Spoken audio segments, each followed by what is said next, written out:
Hello friends, आज हम tally ERP9 में ट्रायल बैलेंस शीट सीखेंगे। सबसे पहले आपको यहाँ पर गेटवे ऑफ टैली की विंडो दिखाई दे रही है, जिसमें हमें जाना रहेगा रिपोर्ट्स में डिस्प्ले ऑप्शन पे हम एंटर करेंगे। डिस्प्ले ऑप्शन पे एंटर करते ही आपके सामने डिस्प्ले मेन्यू का एक ऑप्शन आएगा, यानी उसके अंदर हमें जाना है ट्रायल बैलेंस शीट में। ट्रायल बैलेंस शीट पे एंटर करते ही आपके सामने इस तरह की एक विंडो ओपन हो जाएगी। ट्रायल बैलेंस शीट बनाने से पहले का व्यू रहता है, जिसमें आपको सारी डिटेल दी जाती है। Capital account, current liabilities, current assets, sales account, purchase account, सारी डिटेल दी जाती है। इस तरफ आपको क्लोजिंग बैलेंस दिया है, डेबिट साइड का क्लोजिंग बैलेंस और क्रेडिट साइड का क्लोजिंग बैलेंस आप देख सकते हो। उसके बाद अगर आपको यही सारी डिटेल अगर डिटेल फॉर्म में देखनी है, तो जिसके लिए आपकी स्क्रीन के राइट हैंड साइड में F1 की दी हुई है, उस पर क्लिक करते ही आपको सारी डिटेल फॉर्म में दिखाएंगे, यानी कि आपके लेजर्स और अंडर ग्रुप्स सारी डिटेल्स आपको डिटेल फॉर्म में दिखाएंगे, सब हेड्स और हेडिंग दोनों को। अगर कंडेन फॉर्म में देखना है, अगेन हम F1 पे क्लिक करेंगे तो कंडेन फॉर्म में डिटेल आ जाएगी। उसी तरह से आपको सारी डिटेल पीरियड वाइज देखनी है, तो हम स्क्रीन के राइट हैंड साइड में F2 सिलेक्ट करेंगे, चेंज पीरियड। यहाँ पे हम पीरियड सेट करते हैं 1 अप्रैल 2013 टू 1 अक्टूबर 2013, तो आपको अप्रैल से लेके अक्टूबर तक के सारी डिटेल बताएंगे। इसी तरह से अगर हमें पूरे ईयर की डिटेल लेनी है, तो अगेन हम पीरियड में जाएंगे।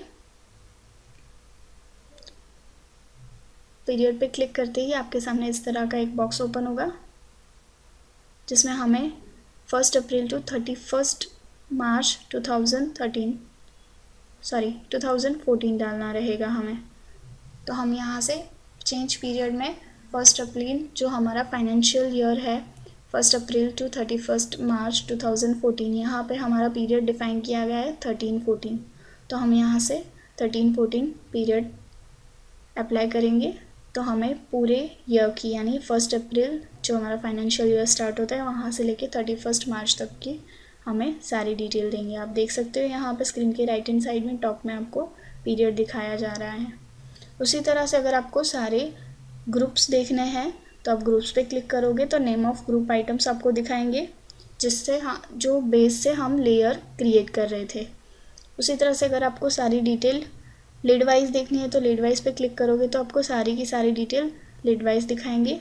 अगर आपको ग्रुप डिवाइस देखनी है, तो ग्रुप डिवाइस पे अगेन हम जाके कि स्क्रीन की राइट हैंड साइड में आपको F4 की दिया है ग्रुप वाइज करने के लिए, F5 लीड वाइज करने के लिए दिया है। अगेन वाउचर में आपको देखना है, तो वाउचर पे क्लिक करो तो आपको सारी डिटेल वाउचर वाइज आपको दिखाएंगे। उसी के बाद आपको यहाँ पे दिया है, अगर आपको कोई लाइन को रिमूव करना है, तो आप यहाँ से लाइन सिलेक्ट कीजिए जिस लाइन को आपको रिमूव करना है। लाइन सिलेक्ट करके स्क्रीन के बॉटम में आपको R दिया है, ऑल्ट के साथ R प्रेस करिए, अदरवाइज उस पर डायरेक्ट क्लिक करिए, तो आप देख सकते हो यहाँ से सेल्स वाली जो लाइन थी वो रिमूव हो गई है। अगर आपको रिस्टोर लाइन करना है, तो स्क्रीन के बॉटम में आपको रिस्टोर लाइन का ऑप्शन भी दिया है, आप उस पर क्लिक करोगे तो अगेन हमें सेल्स वाली रो वापस दिखाएंगे। इसी तरह से आप उसके अंदर चेंजेस कर सकते हो, कोई रो को हाइड और शो कर सकते हो। अगर आपको इसमें फर्दर डिटेल्स देखनी है, calculated in reports, particulars, actual, attendance sheet types, तो आप यहाँ से F12 करके देख सकते हो। अगर आपको कॉन्फ़िगरेशन चेंज करना है, तो हम कॉन्फ़िगरेशन भी चेंज कर सकते हैं। आप देख सकते हो जैसे ही हमने F12 पर क्लिक किया, कॉन्फ़िगरेशन की विंडो ओपन हो गई। इसमें ओपनिंग बैलेंस शो करना है, तो हम उसको यस कराएंगे, तो हमें ओपनिंग बैलेंस दिखाएंगे।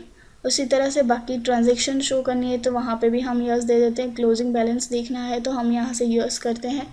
परसेंटेज देखना है, बाकी सब एक्सेप्ट करवा के एज इट इज़ कर देंगे। तो आप देख सकते हो यहाँ पे ओपनिंग बैलेंस का एक कॉलम आ गया, डेबिट, क्रेडिट और क्लोजिंग बैलेंस का भी अलग से कॉलम आ गई। तो इस तरह से opening balance and closing balance का आपको अलग अलग डिटेल करके दिखाएंगे। अगर आपको यहाँ से चेंज करना है, परसेंटेज नहीं चाहिए, तो हम नो करके एक्सेप्ट करवाएंगे। आप देख सकते हो यहाँ से परसेंटेज निकल गए हैं।